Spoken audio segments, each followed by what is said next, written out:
তুমি সূরাতুল ইখলাস, সূরাতুল ফালাক এবং সূরাতুন নাস, এই তিনটা সূরা তুমি পাঠ করবা প্রতিদিন সকাল সন্ধ্যা। তুমি এই তিনটা সূরা পাঠ করবা আব্দুল্লাহ ইবনে হাবিব, তাহলে আল্লাহ পাক রব্বুল আলামিন তোমার জন্য কাফি হয়ে যাবে।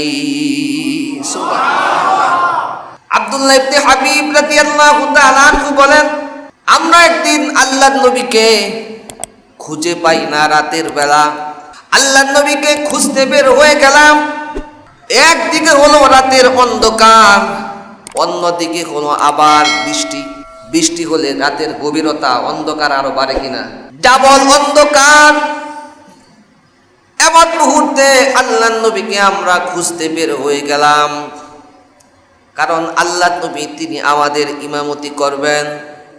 এমন মুহূর্তে আল্লাহর নবীকে খুঁজতে খুঁজতে আমরা পেয়ে যাই। আল্লাহর নবীকে পাওয়ার পর আল্লাহর নবী বলেন, ও আব্দুল্লাহ ইবনে হাবিব, কুল, তুমি বলো। কুল শব্দের অর্থ হলো তুমি বলো। আব্দুল্লাহ ইবনে হাবিব বলেন, লা কুল, আমি কিছু বলি নাই। আল্লাহর নবী দ্বিতীয়বার আবার বলেন, ও আব্দুল্লাহ ইবনে হাবিব, কুল, তুমি বলো। আব্দুল্লাহ ইবনে হাবিব বলেন দ্বিতীয়বারও আমি কিছু বলি না আগে। আল্লাহর নবী তৃতীয়বার তিনি আমাকে আবার বলেন, আব্দুল্লাহ ইবনে হাবিব, তুমি বলো। এবার আমি আল্লাহর নবীকে, আব্দুল্লাহ ইবনে হাবিব বলেন, আমি আল্লাহর নবীকে জিজ্ঞাসা করি, ও নবী কি বলবো আমি? আপনি যে আমাকে বলতেছেন বলো, আমি কি বলবো? এবার আল্লাহর নবী বলেন, আব্দুল্লাহ ইবনে হাবিব, তুমি সূরাতুল ইখলাস, সূরাতুল ফালাক এবং সূরাতুন নাস, এই তিনটা সূরা তুমি পাঠ করবা প্রতিদিন সকাল সন্ধ্যা। তুমি এই তিনটা সূরা পাঠ করবা আব্দুল্লাহ ইবনে হাবিব, তাহলে আল্লাহ পাক রব্বুল আলামিন তোমার জন্য কাফি হয়ে যাবে। সুবহানাল্লাহ। আল্লাহ পাক তোমার জন্য যথেষ্ট হয়ে যাবে। সারাদিন তোমার কোনো সমস্যা থাকবে না। সকল সমস্যা থেকে ওই মালিক তোমাকে রক্ষা করবে। এমনি ভাবে অন্য এক হাদিসের মধ্যে এসেছে, আবু হুরায়রা রাদিয়াল্লাহু তাআলা আনহু তিনি হযরত আবু সাঈদ রাদিয়াল্লাহু তাআলা আনহু এর সূত্রে বর্ণনা করেন।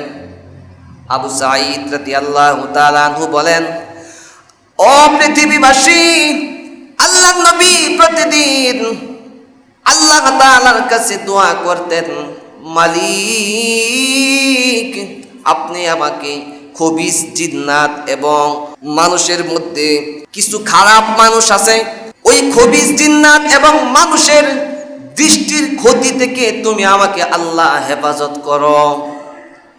জিনদের মধ্যে কিছু মানুষ আছে, কিছু জিন আছে, তারা মানুষের উপর সোয়ার হয় কিনা, মানুষকে যে জিনে ধরে।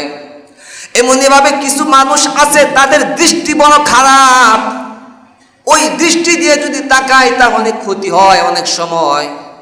আল্লাহর নবী তিনি প্রতিদিন আল্লাহর কাছে দোয়া করতেন, মালিক আপনি আমাকে ওই খবিস জিন্নাত এবং মানুষের দৃষ্টির ক্ষতি থেকে আমাকে হেফাজত করুন।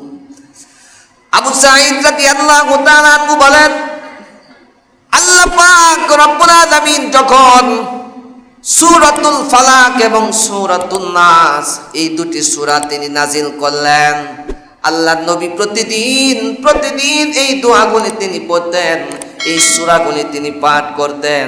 আর এই সূরাগুলি ব্যতীত আগের মতো আর অন্য কোনো দোয়া তিনি করেন নাই, এই সূরাগুলি তিনি পড়তেন। তাহলে এই হাদিস দ্বারা প্রমাণিত হয়, জিনের আসর থেকে বাঁচার জন্য, মানুষের দৃষ্টির ক্ষতি থেকে বাঁচার জন্য প্রতিদিন যারা সকাল সন্ধ্যা এই দুটি সূরা পাঠ করবে, আল্লাহ তাআলা এই সূরার বদৌলতে তাদেরকে ওই সমস্ত খারাপ দৃষ্টির অনিষ্ট থেকে হেফাজত করবে। কথা বুঝে ভাইরা রে আমার, অন্য এক হাদিসের মধ্যে আল্লাহর নবী বলেন, বুখারী এবং মুসলিম শরীফের মধ্যে যে হাদিসটা রয়েছে, আর বুখারী মুসলিম শরীফে উভয় কিতাবের মধ্যে হাদিসটাকে এটা বলা হয় মুত্তাফাকুন আলাই। কি বলে? মুত্তাফাকুন আলাই। ওই হাদিসটা উম্মুল মুমিনিন হযরত আয়েশা সিদ্দিকা রাদিয়াল্লাহু তাআলা আনহা থেকে বর্ণিত, আয়েশা বলেন, পৃথিবীবাসী আমার নবী যখন প্রতিদিন বিছানার মধ্যে শায়িত হইতেন, বিছানার মধ্যে বিশ্রামের জন্য শুইতেন, এমন সময় আল্লাহর নবী সূরাতুল ইখলাস, সূরাতুল ফালাক এবং সূরাতুন নাস এই তিনটা সূরা পড়ে আল্লাহর নবী শরীরের মধ্যে দম করতেন। আল্লাহর নবী চেহারার মধ্যে ফুৎকার দিতেন সূরাগুলি পড়ে। এই সূরাগুলি পড়ার পর চেহারা মোবারক মাসাহ করতেন। শরীরের যেই যেই জায়গার মধ্যে হাত যেত ওই জায়গার মধ্যে এইভাবে তিনি মাসাহ করতেন। এমনকি আয়েশা বলেন, আল্লাহর নবী আমি যদি কোনো সময় কষ্ট অনুভব করতাম, দুঃখ পেতাম, তখন আল্লাহর নবী বলতেন, আয়েশা তুমি যেই জায়গার মধ্যে দুঃখ আর ব্যথা যন্ত্রণা অনুভব করো এই সূরাগুলি পড়ে পড়ে ওই জায়গার মধ্যে তুমি দম করো, তাহলে আল্লাহ তোমার শিফা দিয়া দিবি, মুক্তি দিয়া দিবি। ভাইরা রে আমার, আয়েশা থেকে আরো বর্ণিত অন্য